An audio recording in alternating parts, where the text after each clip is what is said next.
안녕하세요. 오늘 저희가 함께 살펴볼 자료는 드디어 테슬라 로보택시 이벤트 초대장이 도착했고 동시에 정체불명의 신차까지 포착됐다는 소식입니다. 네, 이게 정말 오랜 기다림 끝에 나온 거라 관심이 뜨겁죠. 이게 단순한 보여주기일지 아니면 정말 자율주행 시대가 코앞에 다가왔다는 신호일지 당신이 궁금해하실 핵심만 쏙쏙 뽑아 이야기 나눠보겠습니다. 네, 특히 초대장 내용이 생각보다 훨씬 구체적이라서요.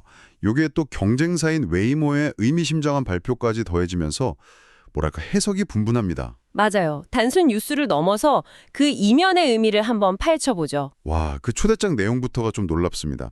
보낸 사람이 로보택시, 제목도 테슬라 로보택시 이벤트 초대.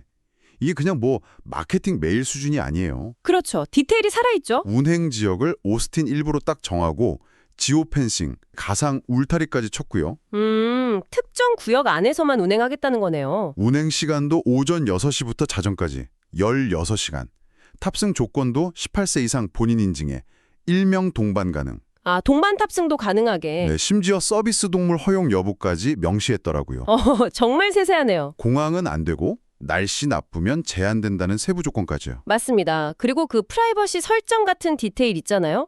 평소엔 카메라 꺼두고 음성 명령할 때만 마이크 켜는 거. 아, 그것까지요. 네, 이런 걸 보면 이건 단순 기술 시연을 넘어선 뭐랄까 실제 서비스 운영의 복잡한 부분들, 물류나 규제까지 염두에 둔 리허설 같아요. 아, 리허설이요? 네, 될까의 문제를 넘어서 어떻게 운영할까?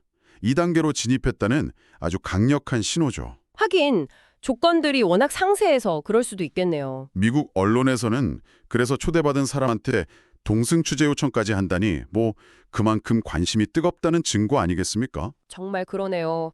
근데 테슬라가 이렇게 구체적인 계획을 내놓는 바로 이 시점에 참 흥미롭게도 최대 경쟁사인 웨이모로부터 의미심장한 발표가 나왔습니다. 아, 그 얘기요? 우리가 틀렸다면서 기존 전략의 한계를 인정했다고요? 네, 정확히는 그 소수 차량으로 제한된 환경에서 데이터를 모으는 방식만으로는 좀 부족했다. 이런 뉘앙스죠. 아하. 웨이모의 최신 연구가 보여준 건 결국 더 많은 데이터, 더 큰 모델, 더 많은 연산 능력. 이게 자율주행의 예측과 계획 능력을 향상시킨다는 겁니다. 결국 데이터 규모가 중요하다. 그렇죠. 이건 뭐 수백만 대 차량으로 실제 도로 데이터를 막 쓸어 담고 있는 테슬라의 규모의 접근 방식이 옳았음을 뭐랄까 간접적으로 시인하는 셈이죠. 아, 테슬라 방식의 증명이네요. 어떻게 보면. 네, 대규모 현실 데이터가 핵심이라는 거예요. 뭐 비유하자면 빈 주차장에서만 연습한 운전자보다 실제 도로 경험 많은 운전자가 더 능숙한 것과 같은 이치랄까요? 그 비유가 확 와닿네요. 웨이모가 데이터 규모의 중요성을 인정하는 와중에 테슬라는 서비스 구체화뿐 아니라 하드웨어 측면에서도 다음 단계를 준비하는 듯한 움직임이 포착됐어요. 네, 맞아요. 그 위장막 차량. 바로 프리먼트 공장의 위장막 차량인데요. 모델 Y나 3보다 훨씬 작고 컴팩트하다고요. 네, AI 분석으로는 모델 Y보다 한 50에서 60%, 모델 3보다는 한 10에서 20% 작다고 추정됩니다. 저가 모델, 소위 모델 2일 가능성을 제기하는데 아, 모델 2요? 네. 근데 뭐 공식 확인은 없고요. 여기서 중요한 건 제 생각에는 테슬라가 단순히 기존 차의 FSD 소프트웨어를 얻는 걸 넘어서서 네. 자율주행 시대에 최적화된 완전히 새로운 차량 하드웨어 구조 자체를 고민하고 있을 수 있다는 점입니다. 아, 하드웨어 자체를 새로. 그렇죠. 방대한 데이터 분석을 통해서 소프트웨어뿐 아니라 하드웨어 혁신까지 이끌어내려는 움직임으로 볼 수 있겠죠. 와, 이렇게 여러 소식이 동시에 막 터져 나오니까 시장 반응도 궁금한데요. 예측 시장, 예를 들어 폴리마켓 같은 곳에서는 6월 말까지 실제 무인 로보택시 출시 가능성을 한 22% 정도로 낮게 보다가도 네, 처음엔 좀 나셨죠. 연말까지는 60%로 보더라고요.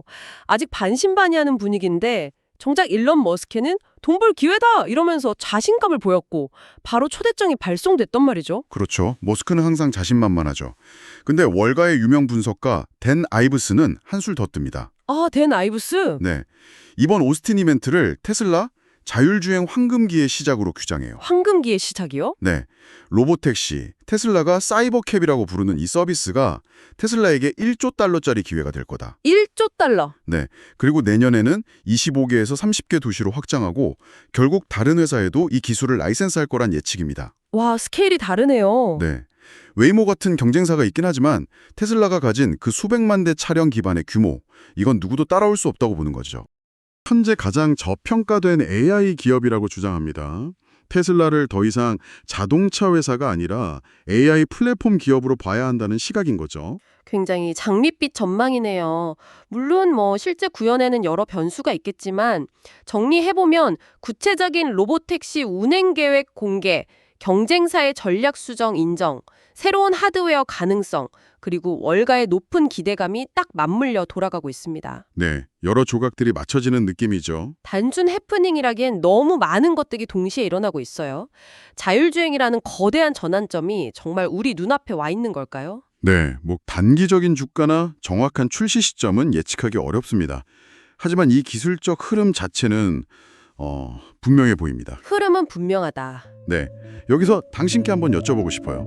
만약 이 자율주행 기술이 우리의 예상보다 더 빠르게 우리 삶의 표준이 된다면 네. 당신의 일상에서 가장 먼저 어떤 변화를 체감하게 될 것 같으신가요? 단순히 이동이 편해지는 것을 넘어서 뭐랄까 도시의 풍경이나 생활 방식 자체에 어떤 파장이 있을지 한번 생각해 보는 것도 흥미로울 것 같습니다.